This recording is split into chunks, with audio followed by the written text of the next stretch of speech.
Hey everybody, so I haven't done one of these in a while, and I got sent this by someone who said this is a lot better than the political compass because it gives you a specific ideology instead of a just something, a place on the left-right spectrum. So that should be kind of interesting. And they claim it's more information at the cost of memeability, and that sounds pretty good to me. So let's take the quiz and let's see where I fall.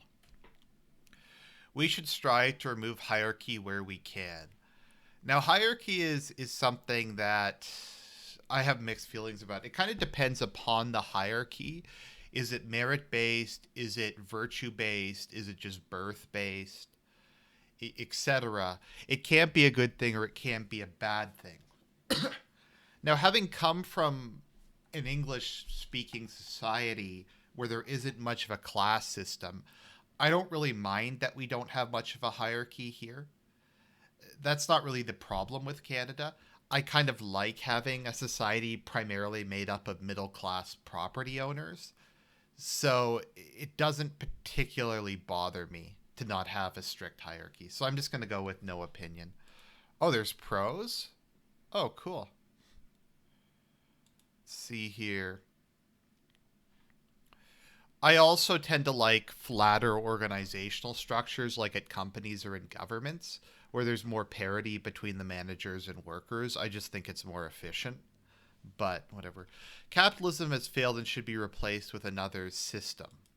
That's an interesting question. It's very subjective and based on how you define capitalism. Because does capitalism mean a market economy? Does it mean, as John Paul II called it, a business economy or a free economy? Because if that's the case, then no, that hasn't failed.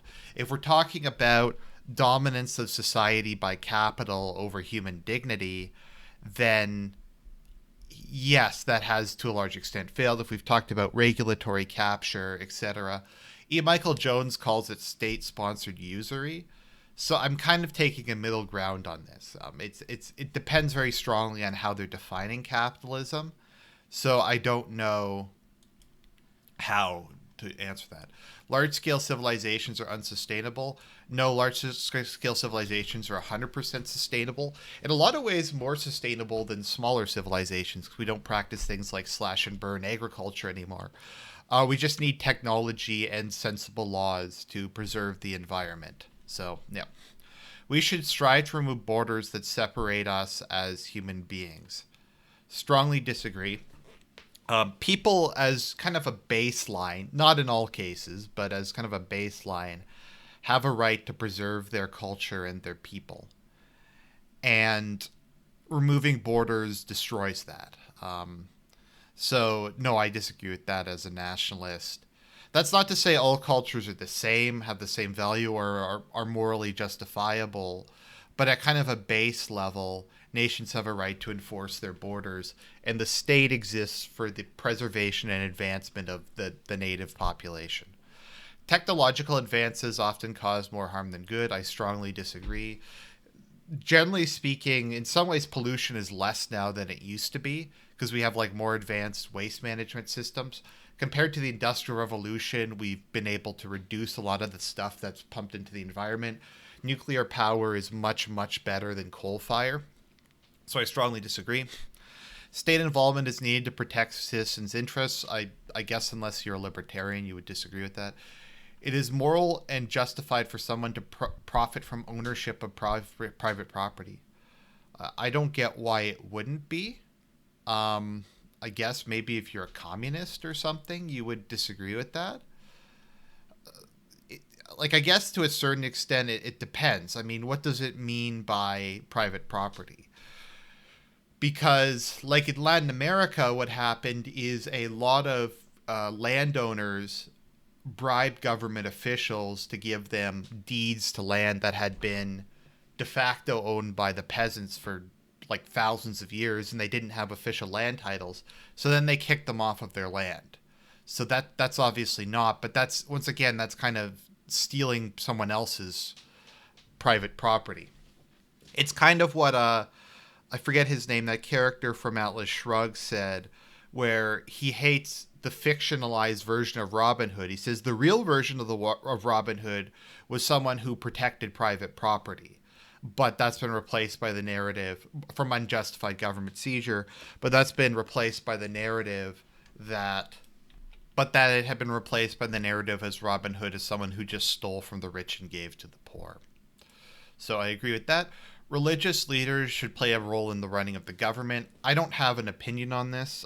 There's no option for neutral, so I'm just going to go with no opinion.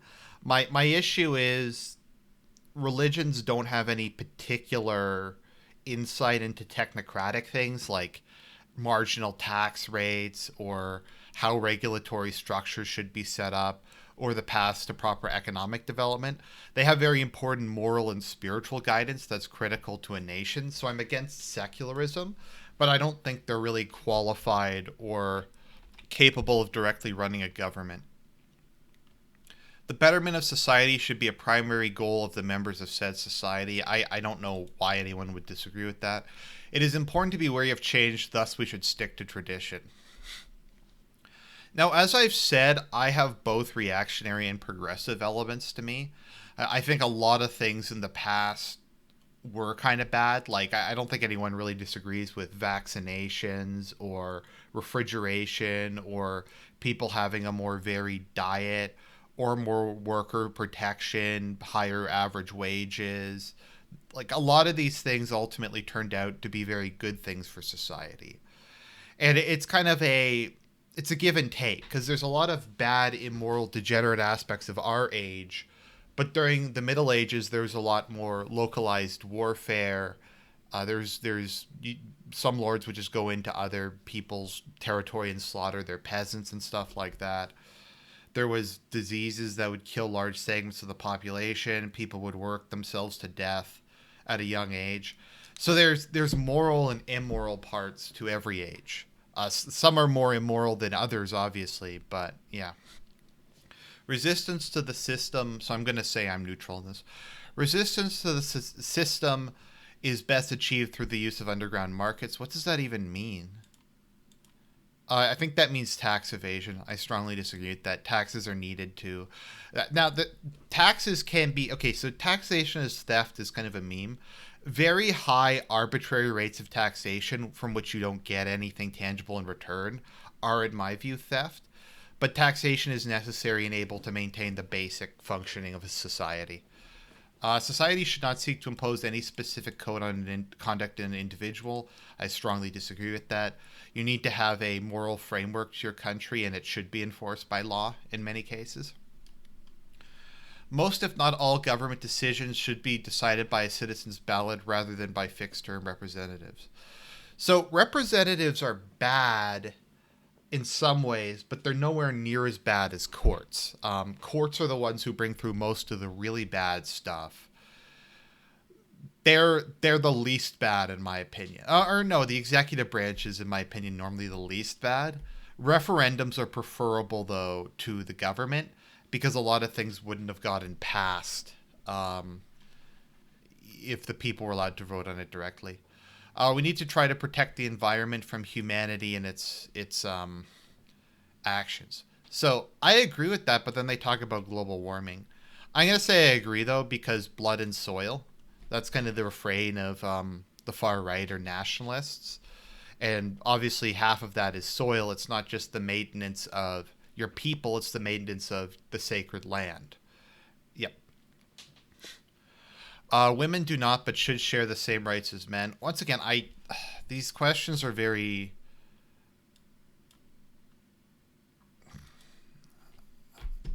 This is very difficult. Because what do they mean by the same rights as men? Because I think legal equality is, generally speaking, a good thing. So, like, legal equality would be, like, right to trial by jury, right to face your accusers in court, private property rights, a lot of stuff like that. And I think, in terms of that, women should have the same rights, and everyone should, at least unless they willingly surrender them, should have the same rights. Because it's just, I think it's more fair. But women have a very different role in society, and there should be different standards applied to them. So I'm just going to say neutral because I don't really know. State regulations and markets should be minimized. I disagree. I think state-directed economic development works. Most countries that have achieved economic development did so with a cooperation from the public and private sector. There's this meme that America was a minarchist government or like a laissez-faire economy. America's never been a laissez-faire economy.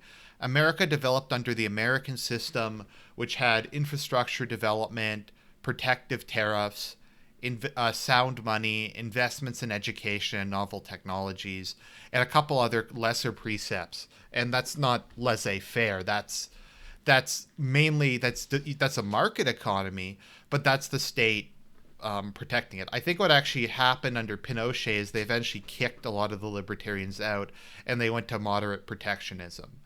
Protectionism works; you just have to be careful with it. The rights of the individual should be paramount. It's kind of a mixture. It's once again it's kind of a mixed bag, because as a Christian, I do believe in the inherent dignity of the individual.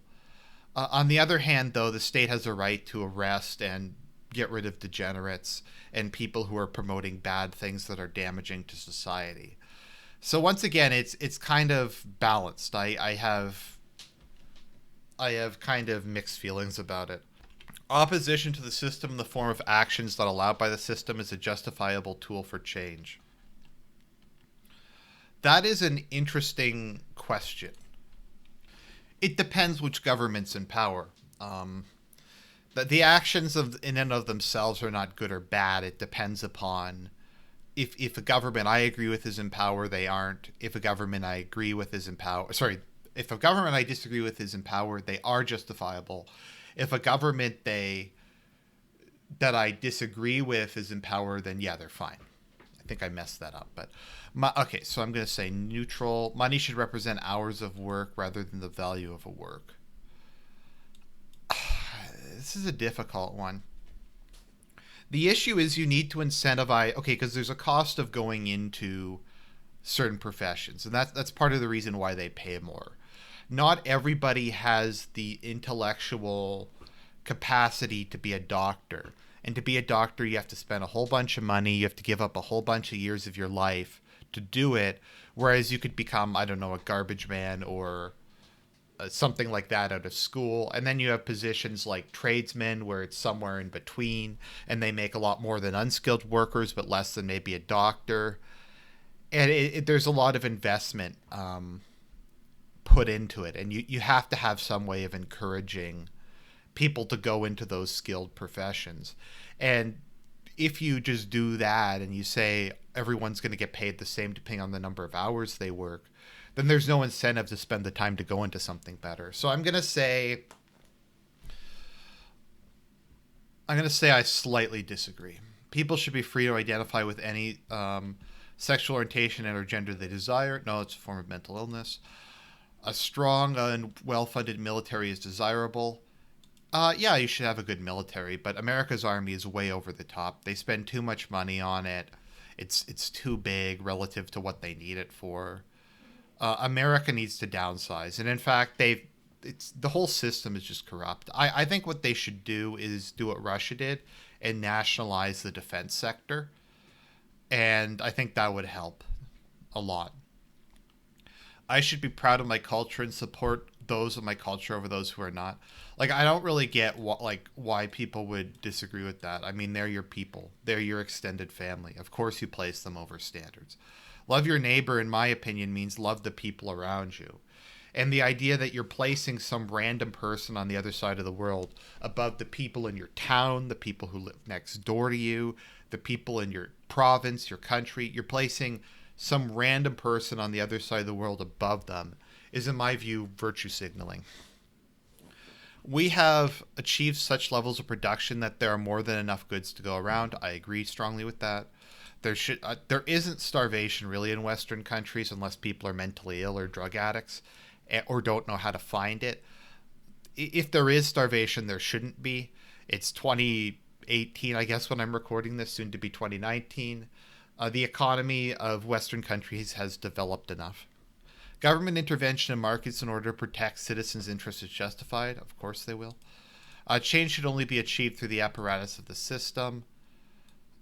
once again, I prefer someone like Viktor Orban, who comes to power like peaceably and makes the changes I want through legislation, because I think that's more stable and more sustainable in the long term, as opposed to coming to power in a military coup and then using force.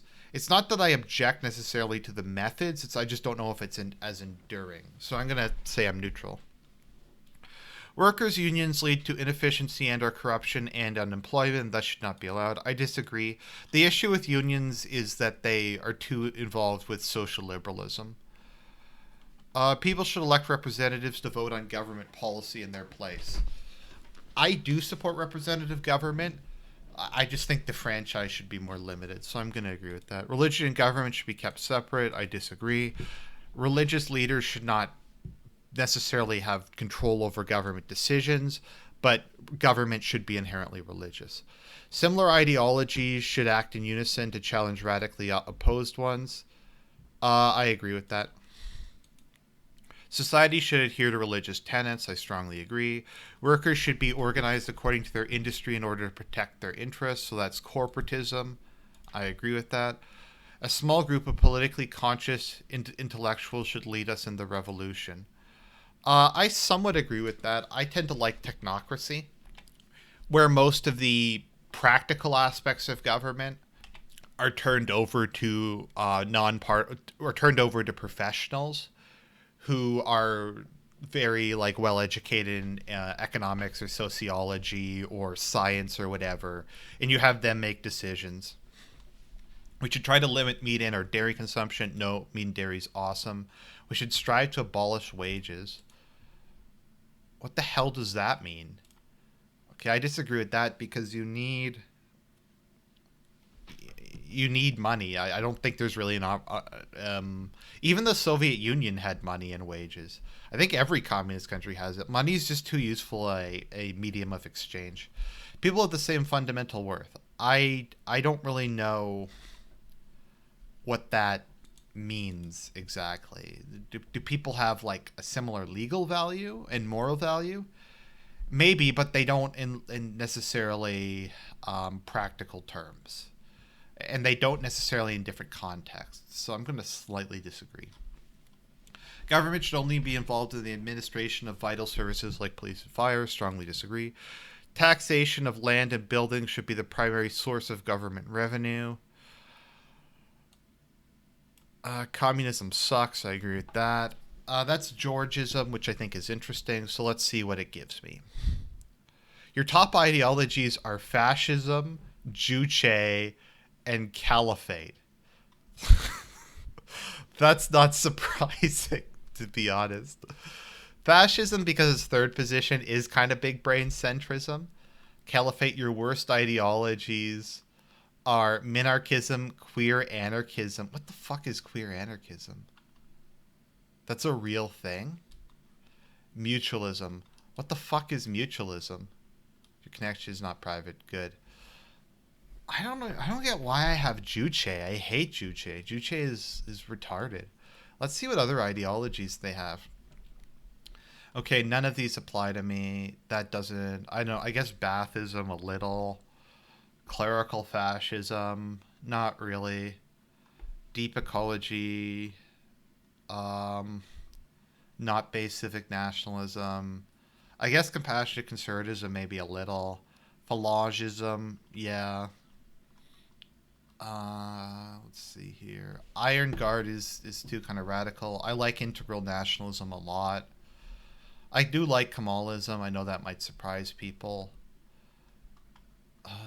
Nordic model, Odalism, which sounds like LARP. Paleoconservatism, yeah. Panskelia. I don't think that's that bad, actually. Let's see here. Third way. No, third way is trash. Strausserism. So that's kind of funny. I don't think it's unexpected, but caliphate. Anyways, guys, I hope you enjoyed the video, and I'll talk to you later.